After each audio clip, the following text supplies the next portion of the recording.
Información sobre este tema, Julián. Buen día. Sí, ¿qué tal? Buen día, chico, ¿cómo les va? Bueno, a ver, lo que tenemos que marcar es que, como decía Alejandro, y un poco la información apunta en ese sentido, vamos a tener en los próximos días, en las próximas semanas, más eventos de este tipo, más comunicaciones vinculadas con lo que son los despidos en distintos organismos del Estado.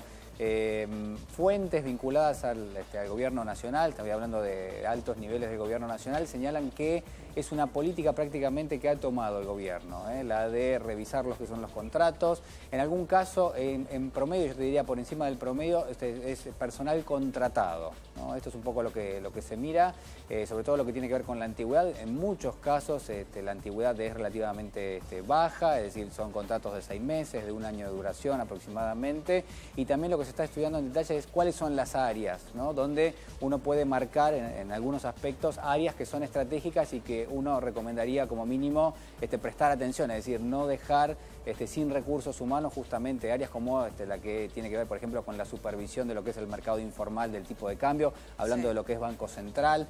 Hay algunas instancias, repasamos, por ejemplo, despidos que se han registrado en fabricaciones militares, decíamos recién, el caso del Banco Central que se conoció en las últimas horas, prácticamente 50 personas, 43, 44 dicen algunos, donde está dentro del grupo de esas personas despedidas quienes forman parte del núcleo familiar del expresidente del Banco Central, Alejandro Banoli. Está la mujer de Banoli, está el hijo de Alejandro Banoli, también forman parte de los despedidos. Recordemos que el nombramiento se había producido hace apenas algunos meses nada más, había tomado estado público. También lo que tiene que ver con Enarsa, 13 trabajadores despedidos hasta ahora. La Secretaría de Comercio, 130 trabajadores, muchos de ellos vinculados a lo que fue la gestión del ex secretario Guillermo Moreno, más de 100 personas que habían entrado en la gestión de Moreno, y después algunos que habían entrado en la gestión de Augusto Costa. Y el caso puntual, bueno, que describíamos recién, del Ministerio de Cultura. Fuentes también vinculadas a trabajo lo que señalan es que muy probablemente se conozcan, como les decía recién, algunas otras instancias de despidos en la semana que viene, puntualmente en órbitas ministeriales. ¿Sí? Porque ¿habrá alguna revisión de todos esos despidos para que esa persona, por ejemplo, como decía Alejandro hace algún momento, gente en casa de gobierno que tenía 20 o 25 años de servicio, o sea, claro, que ya debe ser parte de la planta permanente, no creo que tengan un contrato durante 25 años. Sí. Da la sensación, Claudio, de que no hay revisión. Pero el criterio, el argumento, ¿cuál es? ¿Que hay gente criterio, que está sobrando, que hay gente que no es necesaria, o están renovando también un equipo para contratar gente de su confianza? Sí, me parece que hay varias formas de abordar un poco lo que tiene lugar dentro de lo que son las reparticiones públicas. Por un lado, por ejemplo, lo que pasó en el Banco Central, y hay cruces, obviamente, entre el expresidente Alejandro Banoli, quienes hoy conducen la entidad, que es Federico Sturzenegger. Lo que dice Banoli es, están discriminando con los despidos porque de alguna forma están apuntando a aquellos que formaban parte de la gestión, pero que también tenían su ideología de alguna manera en línea con lo que proponía el Banco Central. Yo creo que cualquier director del Banco Central, cualquier presidente del Banco Central va a buscar que quienes trabajan con él de alguna manera lo interpreten de la mejor forma posible. Entonces me parece que también hay que hacer una diferencia entre lo que es personal jerárquico, personal de planta permanente. Es decir, la verdad que hacer un corte transversal y decir esto de una manera o esto es de otra es muy complejo. La discusión que ha tomado el Estado Público es justamente la de los sindicatos, puntualmente la bancaria, que está tratando de hacer gestiones en el Ministerio de Trabajo en este mismo momento para tratar de reincorporar, por ejemplo, a gente que ha sido despedida en el Banco Central, pero a quienes están tratando de reincorporar esa gente que era o de planta permanente o que venía de carrera en el Banco Central, que son la menor cantidad de casos. Es decir, la mayor cantidad de casos que se está registrando de los despidos son los contratados, y puntualmente son aquellos donde no se verifica fielmente que tuvieran algún tipo de actividad, exactamente, ¿no? Actividad constante o concurrencia permanente a sus lugares de trabajo.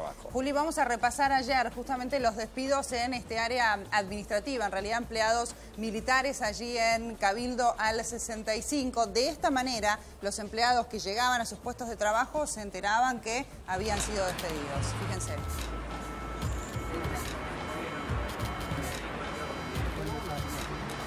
Allí está el personal de seguridad, tercerizado, ¿no?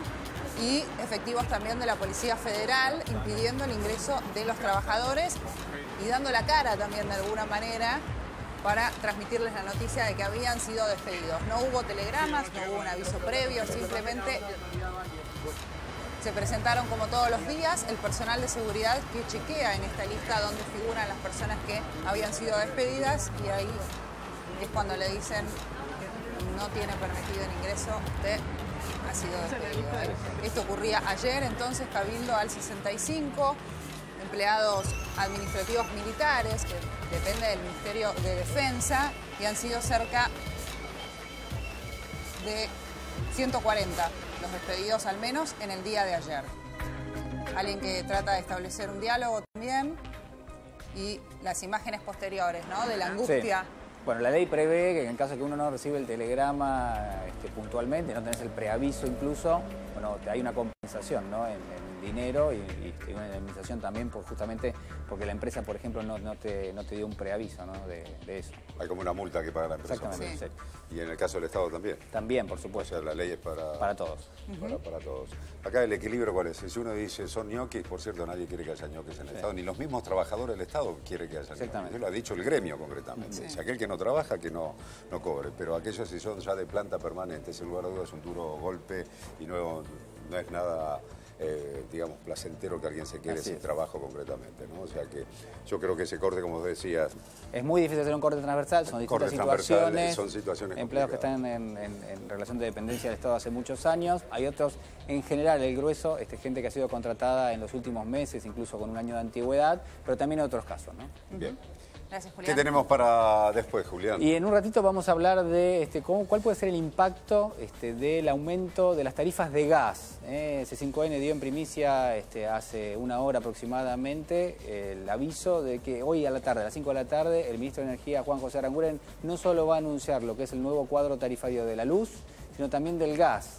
Y ahí el impacto es distinto. Atención, porque en las provincias donde hasta ahora no se aplicaba una quita de subsidios que se había dado en años previos, bueno, va a tener seguramente un impacto bastante fuerte, a diferencia de lo que pasa con la luz, donde quienes tienen que afrontar un aumento mayor son quienes viven en la ciudad de Buenos Aires o en el conurbano. Así que en un minuto hacemos un detalle, un poco de lo que viene. Decirlo con una sonrisa así. No, no es para sonreír. No es para sonreír, es para sonreír, es para llorar. Es un contexto difícil. Uno, digamos, tratamos de dar la información de la forma más amable y amena posible, pero realmente viene una seguidilla bastante fuerte de aumentos. ¿Qué otro servicio estaría aumentando fuertemente? Bueno, en algún momento se evaluó el aumento del transporte, pero por ahora quedó descartado, ¿no? Tiene que ver con el transporte, que me parece que en forma muy lógica realmente no se está trabajando en ese sentido. Gracias, Julián. Gracias, por favor.